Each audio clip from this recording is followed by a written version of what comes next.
Zdravo svima!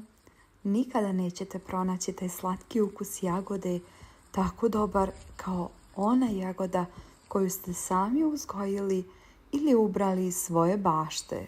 Zašto? Šećer u bubicama pretvara se u škrob ubrzo nakon što se ubere.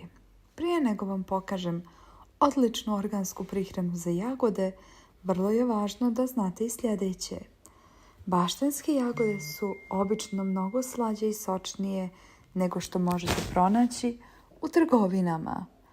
Jagode su trajnice, pa će se vraćati iz godine u godinu, stoga su pogodne za uzgajanje.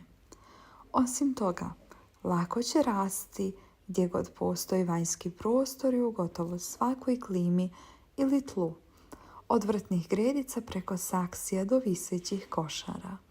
Biljke jagode zahtijevaju 6 do 10 sati direktne sunčeve svjetlosti dnevno, pa odaberite sunčano mjesto za njihov uzgoj, jer to je veoma važno.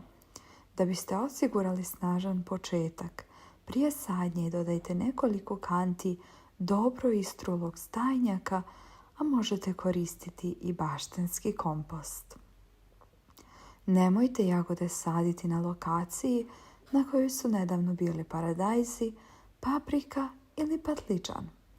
Također imajte na umu da su jagode i bijeli luk dobri saputnici za sadnju, pa posadite bijeli luk kraj jagoda i spriječite štetočine poput paukove grinje.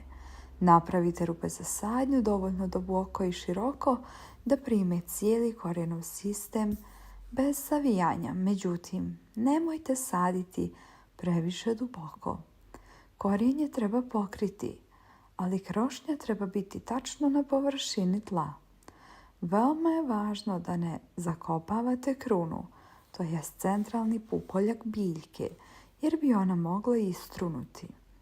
Listovi, cvijeće i plodovi moraju biti izloženi svjetlosti i svježem zraku.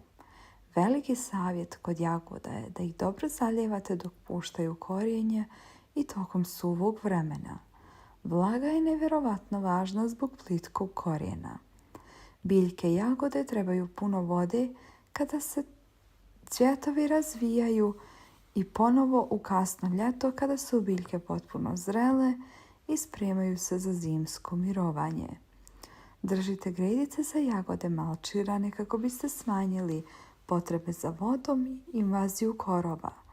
Bilo koja vrsta malča od crne plastike do borove slame, do usitnjenih lišća održavat će tlo vlažnim, a biljke čistim.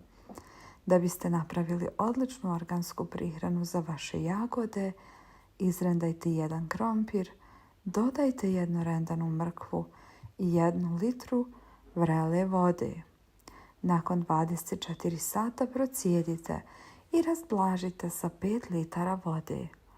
Ova prihrana je bogata kalijumom koji potiče razvoj i otvaranje cvjetova, uspješno oprašivanje i formiranje plodova, otpornost na stresne uslove poput suše, visokih temperatura ili bolesti i poboljšava kvalitet jagoda uključujući veličinu, boju i okus.